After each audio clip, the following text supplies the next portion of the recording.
हमारी monthly series के इस खास एपिसोड में एक बार फिर से आप सबका स्वागत है, जिसका नाम है बिग ट्रेंड्स विद एएस। जी हाँ, इस कार्यक्रम में देश के जाने माने एक्सपर्ट अतुल सूरी साहब हमारे साथ कार्यक्रम में होते हैं शामिल, और वो बताते हैं कि किस तरह के बड़े ट्रेंड आपको फॉलो करने चाहिए इस बाज़ार में वेल्थ बनाने के लिहाज से। और ये ट्रेंड ऐसे हैं जो सिर्फ ज्ञान के नहीं हैं बल्कि काम के हैं। याद होगा आपको, पहले एपिसोड में हमने बताया था कि किस तरह से इलेक्शन से ठीक 6 महीने पहले और ठीक 6 महीने बाद पिछले 5 इलेक्शंस में बाज़ार हमेशा मजबूत रहता है और नतीजा आपके सामने। उसके बाद हमने स्मॉल कैप और मिड कैप शेयरों के वैल्यूएशंस को लेकर एक एपिसोड किया था कि अब भी ये महंगे नहीं है, इतिहास उठाकर देखिए और तब से लेकर अब तक कितनी तेज़ी वहाँ पर बनी है।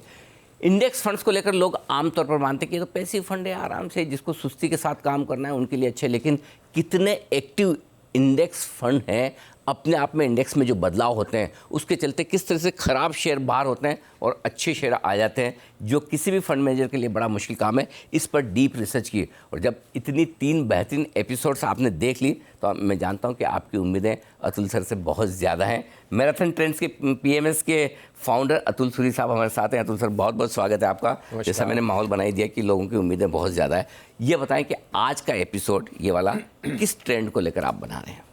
देखिए, 2023 अच्छा गया, काफ़ी लोगों को मिलता हूँ, सब थोड़े डरे हैं करेक्शन कब आएगा। डराते भी है लोग। हाँ, अब सब चीज़ डिस्काउंट हो गई है, अब तो पॉलिटिक्स भी डिस्काउंट हो गई है। पहले तो था कि मोदी आएंगे नहीं आएगी बीच, अब वो भी डिस्काउंट हो गया है। सबसे बड़ी फास्टेस्ट ग्रोइंग इंटरिम बजट आ गया, ये हो गया, जीडीपी ग्रोथ, अब तो पता है सब मार्केट में। अब क्या है, अब तो मार्केट घटनी ही है। तो इस हिसाब से हमने सोचा कि यार 2024 का क्या ट्रिगर होगा, यहाँ का क्या बड़ा ट्रेंड होगा। करेक्ट। तो मुझे लगता है कि एक चीज हम भूल गए हैं देखना, वो है global equity markets. Because last year इतना डोमेस्टिक का था, लोकल फ्लोज की, हम भूल गए हैं कि we are a part of a global bull market. और ये बुल मार्केट जो है, बिल्कुल सही पॉइंट कहा। एक्चुअली है ना, बीच में तो ऐसी आदत पड़ गई कि डाउन नैस्डैक से क्या लेना है। हम तो हमारी मस्ती में चल रहे हैं, हमारे पैसे, हमारे मार्केट, हमारे मिड कैप, हमारे स्मॉल कैप, हमारे फंड इतने बड़े बड़े हो गए। तो एक्चुअली है ना, वो minute to minute, day to day correlation थोड़ा खत्म हो गया। ये है कि खत्म हो चुका है? मुझे 32 साल हो गए इस मार्केट में। जो बड़े साइकिल्स होते हैं अनिल, ये ग्लोबल होते हैं। 2000 का आईटी बुल मार्केट था, वहां पे नैस्डैक हो रहा था, यहां भी आईटी के स्टॉक चल रहे थे। Correct. और जब क्रैश हुआ, पूरी दुनिया में साथ में क्रैश हुआ।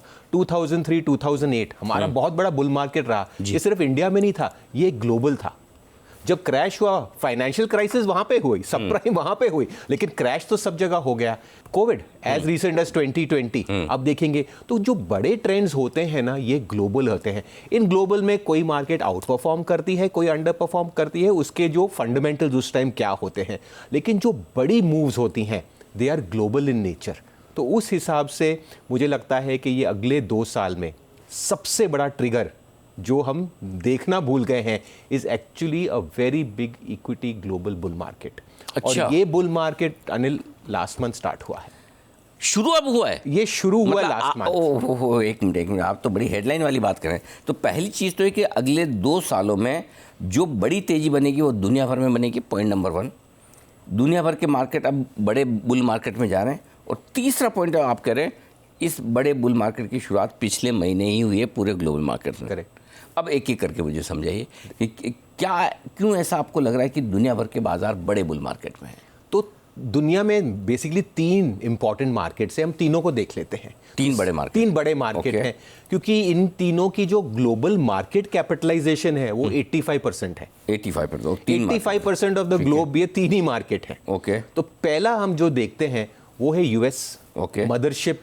और उसमें भी जो S&P 500 है वो बहुत ज़रूरी है, क्योंकि इसमें टॉप 500 स्टॉक्स आ जाते हैं। जैसे हमारा NSE 500 है, मतलब जो मोटी मोटी कंपनीज है 90% वही उसमें ही आ जाती है, उसके नीचे ज़्यादा फिक्र नहीं है। जो यूएस में S&P 500 है, उसमें 500 आपकी टॉप कंपनीज आ जाती हैं। जो हर रोज सुबह उठ के हम गुड मॉर्निंग करते हैं डाउ के साथ या नेस्डेक के साथ, और रात को हम डाउ देखने के बाद सोते हैं नेस्डेक, तो मतलब डाउ के बजाय आप S&P प्रीफर करते हैं, क्यों? बिकॉज डाउ एक इंडस्ट्रियल्स इंडेक्स है, वो इंडस्ट्री रिलेटेड स्टॉक है। टेक है नेस्डेक, ठीक है। वैसे डाउ ट्रांसपोर्टेशन अलग है, रसल 2000 अलग है, बट इन सब का जो मदरशिप जो बोलता हूँ, 500 कंपनी है जहाँ पे टेक भी है, इंडस्ट्रियल्स भी है, सब कुछ है, that is the S&P 500। Okay. और अगर आप दुनिया में देखेंगे तो मतलब तेजी के लिहाज से आपको क्वालिटी वाली तेजी देखनी है तो ये S&P 500 आपको ज्यादा सही तस्वीर अपने दिखाएगा। यूएस का टॉप 500 कंपनी, और ये एक्चुअली देखा जाए because they are global in nature, ये दुनिया के एक्चुअली सबसे टॉप कंपनी। अच्छा, उसमें S&P 500 में दुनिया की सारी बड़ी कंपनियां उसमें, जैसे एप्पल भी आ गया, आपका टेस्ला भी आ गया, मतलब आपको एक सेक्शन ही देखना, आपको और पूरा अमेरिका के बाहर की कंपनियां भी उसमें आपको मिल जाएगी। तो उस हिसाब से ये एक बहुत बड़ा पावरफुल इंडिकेटर है। तो अब सर इसको समझाइए आप। तो अगर आप देखेंगे आपके स्क्रीन पे, तो ये जो चार्ट है ये 5 साल का है। लेफ्ट पे आप देखेंगे थोड़ा डिप हुआ है, ये है कोविड का फॉल। ओके। ये था 2020 में। राइट। 2020 के बाद आप देखेंगे कि मार्केट एकदम जो बोलते हैं ना शार्प अप मूव में था। ये था 20 और 21 का post covid pull back. Correct. ठीक है, अब आप देखेंगे कि 2022 के स्टार्ट पे ये यूएस ने काफ़ी जो है फेड ने टाइटनिंग की इन्फ्लेशन के कारण, और जैसे टाइटनिंग हुई आप देखेंगे इक्विटीज़ में 2022 में एक काफ़ी करेक्शन रहा S&P 500 में। करेक्ट। इनफैक्ट S&P 500 28% घटा टॉप से। दिस वॉज 2022, मंदी का टाइम था। करेक्ट। बट 2023 आप देखेंगे ये इसने पूरी मंदी रिकवर कर ली। और लास्ट मंथ अगर आप वहाँ पे जो हॉरिजॉन्टल डॉटेड लाइन है वहाँ ब्रेकआउट आ रहा है। ओके। तो इसलिए मैं जो इसलिए कह आप रहा कह था रहे हो कि पिछले महीने ही बड़ा ब्रेकआउट हुआ है। ओके। तो ओके। ये जो लाइफ टाइम हाई के ब्रेकआउट होते हैं ये बहुत पावरफुल होते हैं। Okay. क्योंकि अगर आप देखेंगे S&P 500 जहां 2 साल पहले था वहां पे ही है, मोटा मोटा। हाँ, उसके correct. पिछले 2 साल जो है एक शार्प करेक्शन रहा है और पुल बैक रहा है। So the fact is it is lost 2 years। हाँ, कुछ नहीं किया, कुछ नहीं किया, इस वही का हिसाब वही से। है। करेक्ट। हाँ, हाँ। तो इस हिसाब से ये जो ब्रेकआउट होते हैं लाइफ टाइम हाइस पे, ये 2 साल जो कंसोलिडेटेड पैटर्न के बाद ये आप बहुत छोटा मोटा मूव नहीं होता। मतलब आप ये कह रहे हैं कि टाइम वाइज करेक्शन भी कर दिया, कुछ हद तक प्राइस वाइज करेक्शन भी करेक्ट हुआ। हाँ, 28% प्राइस वाइज करेक्शन हुआ। मार्केट 20% है, तो इसने तो 28% कर दिया और 2 साल भी टाइम पास कर लिया। करेक्ट। सो टाइम वाइज करेक्शन भी हो गया और प्राइस वाइज भी हो गया। प्राइस वाइज भी हो गया। अब वापस लाइफ हाई पर लाइफ है। और जब ये लाइफ टाइम हाई ब्रेकआउट्स होते हैं ना, जैसे ये ऐसे वैसे नहीं खत्म होते, इनमें जो है एक अच्छा मोमेंटम होता है। और मुझे लगता है यूएस के जो हम जो स्टडीज करते हैं यहाँ से अबाउट 28 से 30% का मूव मुझे लग रहा है। ये 1.5 से 2 साल लगेगा, बट द ब्यूटी इज के इसका जो ट्रेंड है ये बहुत बड़ा है। और जब दुनिया की सबसे बड़ी market life time high breakout करती है तो फिर दूसरी मार्केट्स बहुत पीछे नहीं रह नहीं, सकती। पीछे तो चलना ही पड़ेगा, हमें उनके पीछे चलना पड़ेगा। तो 1.5 से 2 साल में आप बोल रहे हैं अमेरिका में 28% के आसपास, 30% समझिए। 30% राउंड फिगर में मान लें, 2-4% ऊपर नीचे वो एक अलग बात है। तो 30% तक की तेजी अमेरिकी बाजार अगले 2 साल में बना सकते हैं, ये आप कह रहे हैं। बिल्कुल। Wow, this is wow. ये बहुत बड़ा और ये सबसे बड़ा मार्केट है दुनिया का। बिल्कुल। नंबर 2 है दूसरी मार्केट जो हम देखना ही भूल गए, वो है यूरोप। हाँ, यूरोप हम सबसे सुस्त मार्केट समझते ignore हैं कर कि दिया भैया वो डेड मार्केट है, कुछ नहीं है। अब मतलब ऐसी बात हो गई थी, यूरोप लोग जाएंगे सिर्फ टूरिज्म के लिए, वहां पे कोई कंपनी ही नहीं बची, इंडस्ट्री नहीं लगी, लोग ही नहीं है। करेक्ट। सब बुड्ढे हैं। करेक्ट। बट अगर आप यूरोपियन मार्केट्स देखें तो आप वैसा ही देखेंगे कि 2020 का कोविड फॉल हुआ, 2021 का बुल मार्केट आप देख रहे हैं आप स्क्रीन पे कि एक मार्केट बहुत अच्छा मूव हुआ। यहाँ भी 2022 में फॉल हुआ। और यूरोप में पता कितना फॉल हुआ? 36%। 36% मार्केट 2022, इतना बेयर मार्केट था। बिकॉज यूरोप में एक तो इंटरेस्ट रेट प्लस एक यूक्रेन का जो इशू था, मसला था। अगर आपको याद है पिछले 2 साल में जब यूक्रेन का इशू हुआ, काफ़ी प्रॉब्लम्स, ये Germany, gas supply, power issues, because इनकी इकोनॉमी काफ़ी रशिया के साथ लिंक थी। तो यूरोप के लिए बहुत ख़राब साल था 2022। एज आई एम सेइंग कि 36% यूरोप निकल गया था और हमने ये मार्केट देखना ही बंद कर दिया। But the interesting part is 2023 में इस मार्केट ने पूरा रिकवर करके, बल्कि European markets broke out to lifetime highs before US से पहले यूरोप में। और अगर आप मोस्ट इग्नोर्ड मार्केट और 23 में हम देखते हैं ना, हम बोलते हैं इंडिया बहुत अच्छा है, बहुत बेस्ट परफॉर्मिंग है। अगर आप 23 में देखें तो काफ़ी सारी European markets have actually out performed India. हमारा नाम ज़्यादा है, काम कम है, इस हिसाब से देखा जाए तो हमारी अलग खासियत है जिसको जो हम डिस्कस करेंगे। ठीक बात है। बात ये है कि ये हम देखना भूल गए हैं, इनको सुस्त से देखते तो थे। फॉर्मूला यहाँ पर भी अतुल सर वही लगेगा कि यूएस अगर लाइफ हाई को क्रॉस कर रहा है 2 साल के बाद में, और आप कहते हैं 1.5-2 साल में 30% तक की तेजी S&P में बन सकती है, तो क्या यही फॉर्मूला आप यूरोप में भी लगाएंगे, और लगाएंगे तो किस इंडेक्स पर? तो मेरे हिसाब से ये जो हम देखते हैं यूरोस्टॉक्स 50, ये बहुत अच्छा है बिकॉज क्योंकि यूरोप में बहुत मार्केट्स हैं, जैसे वो इटली भी है, स्पेन भी है, यूके भी है, फ्रांस है, तो इतने सब इंडेक्सेस का जो सम टोटल है कि यूरोप की टॉप 50 कंपनीज हैं, उसको यूरोस्टॉक्स 50 बोलते हैं। तो ये जो इंडेक्स वो देख रहे हैं टॉप 50 कंपनीज, अच्छा, पूरा यूरोप का आ गया, पूरा यूरोप। तो इसमें आप कोई एक कंट्री का ऐसा नहीं कि लंदन का आप फुटसी ले रहे हो या कोई डेक्स कैक, वो नहीं देखना। 5-6 कंट्रीज के इंडेक्स देखने के लिए फिर कॉम्प्लेक्सिटी होती है। ये सिंपलिस्टिक है, जो टॉप 50 कंपनीज है यूरोप की, और जैसे मैंने बताया ये दुनिया के बड़े बड़े प्लेयर्स हैं, तो इस हिसाब से आपने जो पकड़ लिया जूस जो है यूरोप का, वो भी आ गया। और ये जैसे मैंने कहा हम भूल गए, ये इग्नोर्ड सेक्टर है, उस हिसाब से हो गया है। और बहुत बार इग्नोर्ड सेक्टर में सबसे ज्यादा तेजी हो जाती है। तो बात सही है, जो तो ये उस हिसाब से है, जो फैशनेबल है वो बड़ा मतलब महंगा भी है, और चलता भी नहीं है, वैसा हाल है। वो अपने कहते हैं कि अपना बाजार देख लीजिए ना, इंडियन मार्केट्स में भी देख लीजिए, वैसा ही हो रहा है। सो आपने ये आज एक और नई चीज़ बताई कि यूरोप को देखने के यूरोस्टॉक्स 50 इस इंडेक्स को देखना चाहिए, जिसमें यूरोप की 50 टॉप कंपनियां हैं, और ये आपको यूरोप की सही तस्वीर दिखाती है। और इस इंडेक्स ने कब ब्रेकआउट किया है? इस इंडेक्स ने बल्कि 2 से 3 महीने पहले ब्रेकआउट कर दिया। तो इंटरेस्टिंग पार्ट थी कि ये एक लैग मार्केट थी, ये सुस्त मार्केट थी। यूरोप यूएस चलती थी, ये हम भूल गए देखना। एक्चुअली आप देखेंगे तो यूरोपियन मार्केट्स ने भी बहुत स्पेक्टेक्युलर किया, और ऐसा भी नहीं कि यूक्रेन वॉर खत्म हो गई है, जो इस पे एक बहुत बड़ा एक उसके बावजूद भी मार्केट तो कुछ और बोल रहा है। करेक्ट। तो ये दूसरा मार्केट होगा। अब बताइए तीसरा मार्केट कौन सा है? तीसरा मार्केट है ये निकाय 225 है। ओके, ये दुनिया की सबसे बड़ी बेयर मार्केट समझ लीजिए। ये मार्केट ने जो टॉप बनाया था 1920 में 1990 ऐसा कुछ किया था, इसका टॉप जो था। और इसके बाद आप देखेंगे this has been through a downturn, जो एक डिकेडल डाउनटर्न है, एंड इट वाज डाउन 82%। 80% से ज्यादा आपका टॉप लाइन इंडेक्स घट गया है। 80% इंडेक्स घटा है, 35 साल तक घटा है। और इसमें आप जैसे बोलते हैं ना कि Japan is perpetual bear market, लोगों ने सोचा, बट अगर आप देखेंगे जापान को आज, ये एक 30 ईयर हाई कर रहा है, और जो वो लाइफ टाइम हाई था उससे सिर्फ 7% दूर है।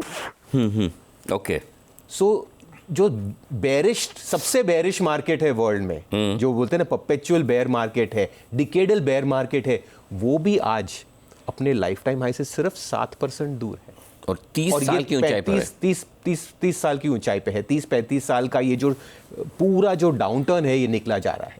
ओहो, और अपने लाइफ हाई से मुश्किल से 7-8% है। हाँ, तो जो मैं ये कहना चाहता था, ये जो 3 मार्केट है ये बहुत ज़रूरी है, बिकॉज अगर हम ग्लोबल मार्केट कैप देखें ना, ठीक है, जो लिस्टेड है स्पेस, ये तीनों का एडिशन है 85%। ओह माय गॉड, 85% ये टोटल मिला के मार्केट, ये 3 मार्केट्स हैं। ओके, तो इंटरेस्टिंग चीज़ ये कि अगर 85% मार्केट आपके दुनिया भर के जो लाइफ हाई पर हैं या उसके आसपास या कर चुके हैं, और तो ये फॉर्मूला आप जो कह रहे हैं कि अगले 1.5-2 साल में ये सारे मार्केट करीबन 30% की तेजी दे सकते हैं, ये सही है? हर मार्केट का अलग होगा, थोड़ा कम ज़्यादा होगा, वो अलग बात है। बट द बात ये है अनिल कि ये सब लाइफ टाइम हाई पे ब्रेक हो रहे हैं। 30 का 28 हो सकता है, 30 का 32-35 भी हो सकता है। That is not the big thing, वो हम 2 बार साथ। बट क्वेश्चन है कि जब 85% of the world life time high पे ब्रेकआउट कर रहा है, तो भैया, तो इंडिया का क्या? और इसमें अगर आप ये ऐड कर ले जो बाकी 15% में, जहां पे इंडिया का कुछ 1.9 या 2% है, अगर वो ऐड सब कर ले तो ये 85 से ज्यादा है।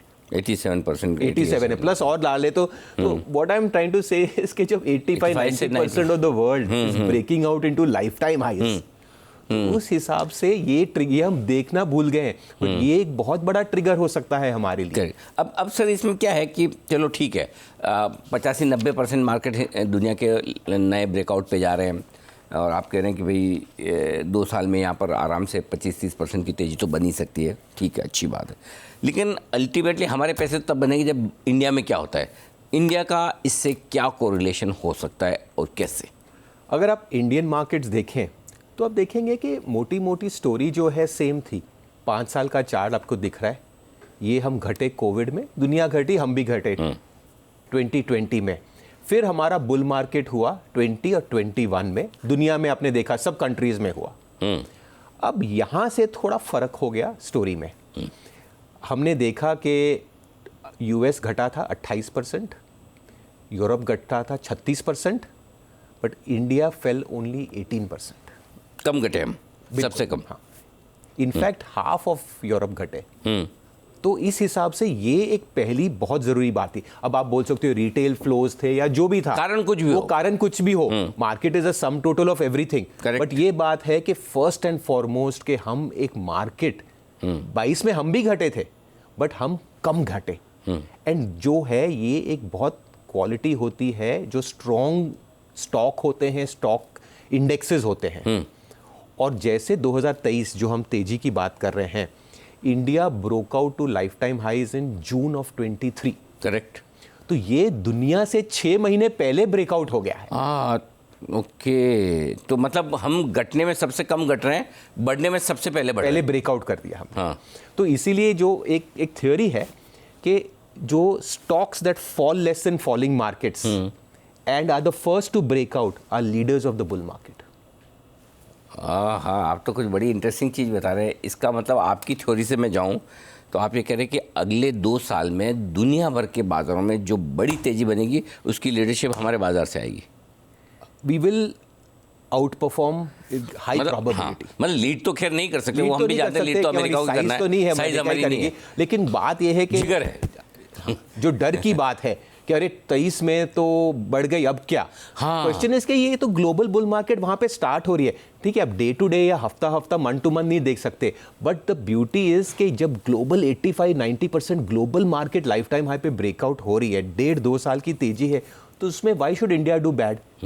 और उसमें अगर आप इंडिया के कैरेक्टरिस्टिक्स भी देखें तो जब घटे हम कम घटे, जब ब्रेकआउट आया हम ग्लोब से 6-7 महीने पहले ब्रेकआउट हो गए। तो ये जो क्वालिटी ऑफ लीडरशिप है, ये मुझे ये कॉन्फिडेंस देता है। देखिए छोटे मोटे करेक्शन आते रहेंगे, 5-10% भी आ सकते हैं, बट बात ये है कि ये सिर्फ 2023 की तेजी नहीं है, ये तेजी मुझे लगता है अगले 1.5-2 साल चलेगी, which I think is very very positive for you. Oh lovely, ये बहुत अच्छी बात बोली। मतलब मुझे मज़ा आ गया। एक तो ये कि हमारे मार्केट दूसरे मार्केट के मुकाबले में ज़्यादा बढ़ेंगे। सो अगर समझिए अमेरिका 30% बढ़ता है 2 साल में, तो हम उससे तो ज़्यादा ही बेहतर करेंगे, ये बात पक्की है। We should do well, we should do well, जितना भी करें। एक आउट परफॉर्मेंस की जो क्वालिटी है वो रहेगी। और हो सकता है कि हम पहले बढ़ें अमेरिका से पहले। तो 2 चीज़ें क्लियर कट है। अब इसमें एक चीज़ और मैं जानना चाहता हूँ, सारे मार्केट के तो आपने जिक्र किया, लेकिन एक बड़ा मार्केट चाइना रह गया, क्यों उसका नाम नहीं है। क्या ये चाइना का हाल वैसे ही हो जाएगा कि ग्लोबल रैली में पार्टिसिपेट नहीं कर रहा है, जैसा एक ज़माने में जापान, कि भाई इसके बगैर भी दुनिया के मार्केट हाई बना सकते हैं? क्या वैसे ही चाइना का हाल होगा? देखिए चाइना में बहुत इंटरेस्टिंग बात हो रही है कि जैसे अब मैं बता रहा हूँ 80-90% लाइफ टाइम हाई है, ये मार्केट 52 वीक लो पे करी है। करेक्ट। तो उस हिसाब से क्या है कि इंडिया के लिए ये बहुत ज़रूरी ये इस बात पे हो जाता है, क्योंकि एक जो इंडिया में FI फ्लोज आते हैं वो है इमर्जिंग मार्केट फ्लोज। करेक्ट। और इस इमर्जिंग मार्केट इंडेक्स में सबसे बड़ा हिस्सा चाइना का है। तो अगर आप इमर्जिंग मार्केट चार्ट देखें इक्विटीज का, तो ग्लोबली तो one of the worst charts जो है EM चार्ट्स है, बिकॉज उसमें चाइना है। China, correct. और आजकल मैं ये एक नरेटिव सुन रहा हूँ, लोग बात कर रहे हैं, जैसे एक इंडेक्स बना था 10 साल 15-20 साल पहले, एशिया एक्स जापान। हाँ बिल्कुल था। क्यों एक्स जापान किया था? इसको छोड़ दो यार, इसमें तो मंदी थी।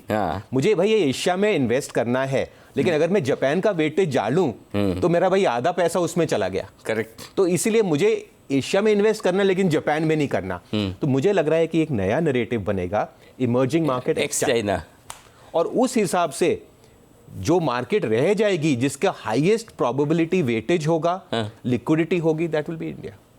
क्या एकदम डीप इंसाइट एकदम आप निकाल के लाए, बहुत इंटरेस्टिंग चीज़ है ये। पॉसिबिलिटी है, अब ऐसे इंडेक्सेस नहीं है, बट ये डिस्कशन हो रहा है, ये रीडिंग हो रही है। तो अगर एक नया, जैसे याद है थोड़े साल पहले ब्रिक्स इंडेक्स बना था, तो ये क्या इंडेक्सेस और कॉन्सेप्ट्स बनते रहते हैं, और ये तो बाजार जो नई रियलिटीज आता है, बट एक नई डिस्कशन हो रही है इमर्जिंग मार्केट्स एक्स चाइना, और अगर वहां पे फ्लोज आए तो India will be the biggest out performer. तो अगर मैं आपकी बातों को सम अप करूं तो एक चीज़, पहली चीज़ तो ये आप ये कह रहे हैं कि भारतीय बाजार बहुत बड़े बुल रन में, राइट? हाँ, करेक्ट। दूसरी बात, सिर्फ हम बुल रन में नहीं है, पूरी दुनिया भर के बाजार बुल रन में और मैक्सिमम। और जो ट्रिगर है, हाँ। अब ये बुल रन इसका स्टार्ट हो रहा है, अभी हमें इसका बेनिफिट मिलेगा। हाँ, अच्छा, तीसरा जो आप कह रहे थे कि ये बुल रन पिछले महीने ही शुरू हुआ है ग्लोबल मार्केट में, इसको जरा समझाइए कि पिछले महीने का क्या पॉइंट है, कहाँ से आप ये क्यों कह रहे हैं ऐसा? जब लाइफ टाइम हाइज में ब्रेकआउट होता है ना, उसमें क्या होता है, एक लाइफ टाइम हाइज की एक अलग क्वालिटी होती है। लाइफ टाइम हाई का मतलब है कि भाई ये भाव हमने कभी पहले देखा नहीं। करेक्ट। S&P 500 ने 5000 पहली बार देखा है। यानी मोटा मोटा जो ऑफ कोर्स हम स्टॉक्स खरीदते हैं, बट जिसने S&P 500 खरीदा है वो सब प्रॉफिट में है, राइट?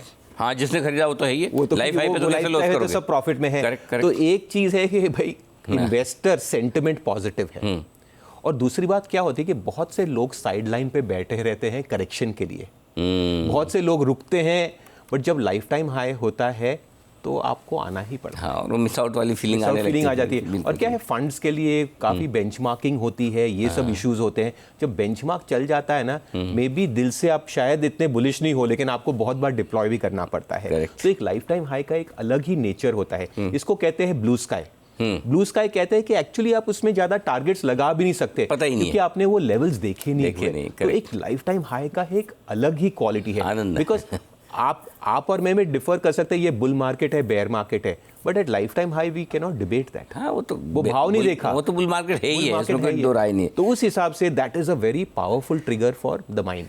तो आज के एपिसोड से दो तीन चीज़ें जो अतुल सर ने बताई वो बहुत काम की। पहली चीज़, सिर्फ हम नहीं, पूरी दुनिया के मार्केट, सिर्फ एक चाइना वाइना को और एक दो छोटे मोटे छोड़ दीजिए, लगभग सारे 85 से 90% दुनिया भर के बाजार, जिसमें अमेरिका, यूरोप, जापान, हिंदुस्तान, ये चारों इतने बड़े मार्केट है जो बुल रन में हैं। लाइफ हाई ये ब्रेकआउट पिछले महीने ही हुए हैं, पिछले 2-3 महीनों में, और ये अगले 2 साल की बड़ी तेज़ी की ओर इशारा कर रहे हैं सारे ग्लोबल मार्केट्स में, जो 25 से 30% की तेज़ी हो सकती है। इस तेज़ी में इंडिया के मार्केट ज़्यादा बेहतर करेंगे। क्यों? क्योंकि हम घटते वक्त कम घटते हैं और बढ़ने में सबसे आगे रहते हैं। तो हो सकता है जितनी तेज़ी अमेरिका में हो, जापान में हो, यूरोप में हो, हिंदुस्तान के बाजारों में अगले 2 साल में उससे कहीं बेहतर तेज़ी होगी। ये है आपके लिए पूरा का पूरा आज के एपिसोड का सार। और इस सार का मतलब यही है कि अगर आप इन्वेस्टर हैं तो आपको इन्वेस्टेड रहना है। अगर आप नया पैसा लगाने की सोच रहे हैं तो आपको हर करेक्शन में लगाना है, और अगर आप लाइफ टाइम पर हाई पर भी लगा रहे हैं तब भी आपके लिए अपसाइड है। और तीसरी सबसे बड़ी बात है, जो पैसा लगा कर बैठे हैं, SIP कर रहे हैं, उन्हें न रुकना है न थकना है, बिल्कुल बने और डटे रहना है। ये आज के आपके एक्शनेबल पॉइंट्स इस एपिसोड से।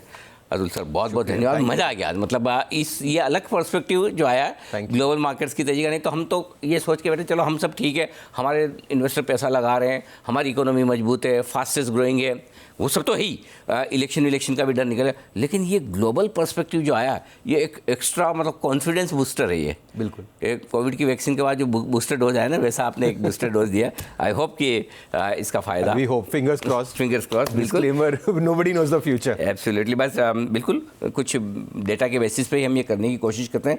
बहुत बहुत धन्यवाद सर, और अगले महीने आपसे फिर एक और इसी तरह की बड़ी डिटेल्ड रिसर्च के साथ हम मुलाकात करेंगे, जिसमें अतुल सर बताएंगे उस महीने के लिए आपका बड़ा ट्रेंड, यानी हमारे इस खास सीरीज़ में बिग ट्रेंड विद AS, यानी कि अतुल सूरी सर। बहुत बहुत धन्यवाद। आप सबका भी बहुत बहुत शुक्रिया इस खास शो में हमारा साथ देने के लिए। जल्द मुलाकात होगी। नमस्कार।